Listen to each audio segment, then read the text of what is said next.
ሰላም ጤና ይስጥልን ክቡራን የዩቲዩብ ቤተሰቦች፣ የሰዓቱን አጫጭር መረጃዎች እየቀርብ ያለው እስከ ፍጻሜው አብራችሁን ቆዩ።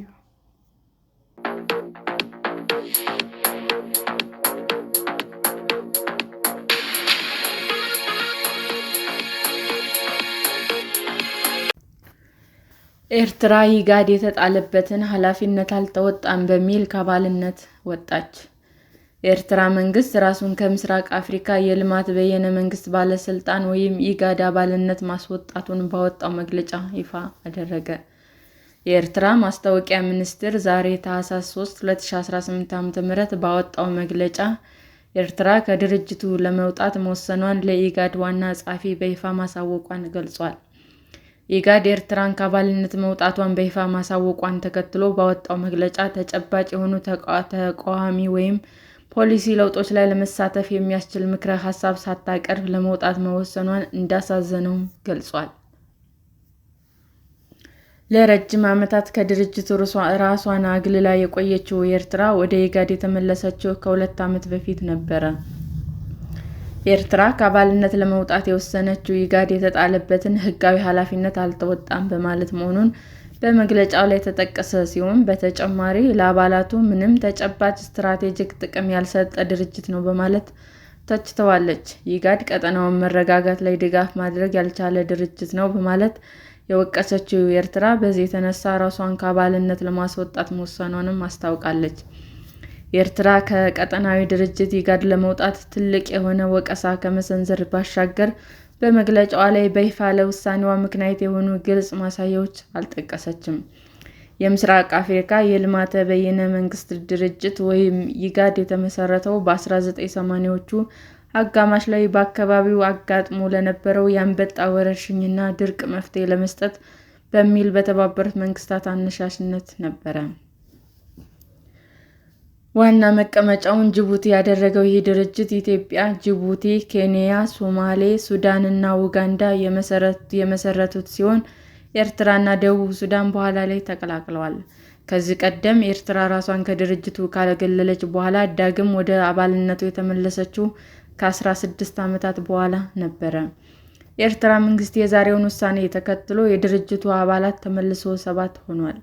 የኤርትራ መንግስት ከአባልነቱ መውጣቱ ባሳወቀበት መግለጫው ላይ ኢጋድ በአውሮፓውያኑ በ1993 መልሶ ሲዋቀር ኤርትራ ወሳኝ ሚና መጫወቷን አስታውሷል።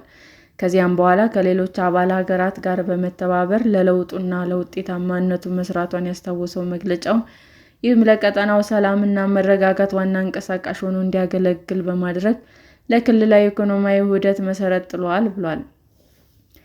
የኤርትራ መንግስት በድርጅቱ የተሰማውን ቅሬታ ሲገልጽ፣ እንዳለመታደል ሆኖ ከጊዜ በኋላና በተለይም ከአውሮፓውያኑ 2005 ጀምሮ ኢጋድ የቀጠናውን ህዝቦች ምኞት ማሳካት ብቻ ሳይሆን በአባል ሀገራት ላይ በተለይም ኤርትራን ለመቃወም መሳሪያ በመሆን ጎጂ ሚና ተጫውቷል ብሏል። ኤርትራ ከኢትዮጵያ ጋር ደም አፋሳሽ ጦርነት ካደረገች በኋላ በሶማሌ ውስጥ የሚንቀሳቀሱ ቡድኖችን በህገወጥ መንገድ ታስታጥቃለች በሚል ክስ ማዕቀብ በተጣለባት ጊዜ ኢጋድን ስትወቅስ ነበረ። እነዚህ ያልተገባ ድርጊቶች ኤርትራ እንደ አውሮፓውያን አቆጣጠር በሚያዝያ 2007 አባልነቷን እንድታቋርጥ ምክንያት መሆኑን በመግለጫው ላይ ተጠቅሷል። ለ20 ዓመታት ያህል ከኢትዮጵያ ጋር የቆየችበት ፍጥጫ ጠቅላይ ሚኒስትር አብይ በኢትዮጵያ ወደ ስልጣን መምጣታቸው ተከትሎ ወደ ኢጋድ ተመልሳ የነበረ ሲሆን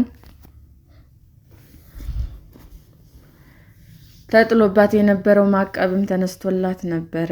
ኤርትራ እንደ አውሮፓውያን አቆጣጠር በሰኔ 2023 ወደ ኢጋድ አባልነቷ ዳግም መመለሷን ያስታወሰው መግለጫው፣ ድርጅቱ የኤርትራ ተሃድሶ እንዲያደርግ ያቀረበችው ጥሪ ተቀብሎ ያለፉትን ተግባራቱን እንደሚያስተካክል ተስፋ አድርጋ እንደነበረም ጠቅሷል። በሚያሳዝን ሁኔታ ኢጋድ ህጋዊ ግዴታዎችን እየተወጣ የራሱን አስፈላጊነትና ህጋዊ ግዴታውን ዝቅ እያደረገ ነው። በዚህም የተነሳ ኤርትራ በውጤቱም ህጋዊ ግዴታውን በተወና ለአባላቱ ምንም ተጨባጭ ስትራቴጂክ ጥቅም ከማይሰጥ በቀጠናው መረጋጋት ላይ ድጋፍ ማድረግ ካልቻለ ድርጅት ራሷን ለማስወጣት ወስናለች ብሏል።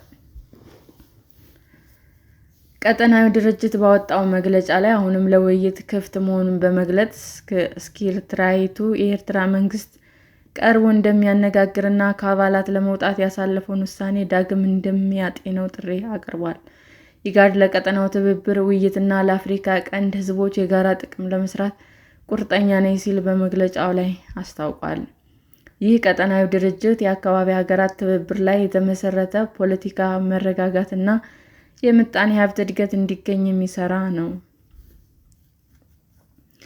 ድርጅቱ የአሁኑን ስሙን የያዘው በአውሮፓውያኑ በ1996 ሲሆን የተመሰረተው በአውሮፓውያኑ በ1986 በቀጠናው እየተፈጠረ ለነበረው ድርቅና ረሃብ ምላሽ ለመስጠት ነበረ።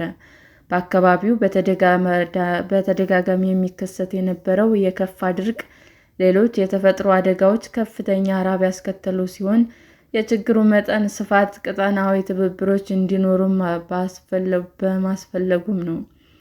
ኢጋድ በሰሜን ኢትዮጵያ ተከስቶ የነበረውን ደም አፋሳሽ ግጭት በፕሪቶሪያ ስምምነት እንዲቆም በማድረግ ረገድ ቁልፍ ሚና ተጫውቷል። በአፍሪካ ካሉ ቀጠናዊ ድርጅቶች መካከል አንዱ የሆነው የልማት በይነ መንግስታት ባለስልጣን (ኢጋድ) ኢትዮጵያ፣ ኤርትራ፣ ሱዳን፣ ጅቡቲ፣ ኬንያ፣ ደቡብ ሱዳን፣ ሶማሌ እና ኡጋንዳ በአባልነት የያዘ ሲሆን ዋና መቀመጫውን ጅቡቲ ውስጥ ነው። የተቋሙ ዋነኛ ትኩረት በስምንቱ የአፍሪካ ቀንድ አካባቢ አባል ሀገራት ውስጥ ሰላም፣ ልማትና ትስስርን ማጎልበት እንዲሁም የአየር ንብረት ለውጥና የምግብ ዋስትና ችግሮችን በመቅረፍ በምጣኔ ሀብት ትብብር ማምጣት ዓላማው ነው። ኢጋድ በአውሮፓውያኑ በ1996 የተመሰረተውን በድርቅና በአንበጣ መከላከል ዙሪያ የተቋቋመውን ድርጅት በመተካትና ዓላማውን በማስፋፋት በአፍሪካ ካሉ ቀጠናዊ ድርጅቶች መካከል አንዱ ለመሆን ችሏል። በአሁኑ ወቅት ኢጋድ በዋና ጸሐፊነት እየመሩ ያሉት የቀድሞ የኢትዮጵያ ውጭ ጉዳይ ሚኒስትር ወርቅነህ ገበየሁ ናቸው። ሰላም ጤና ይስጥልን ውድ የዩቲዩብ ቤተሰቦቼ እንዴት ናችሁ?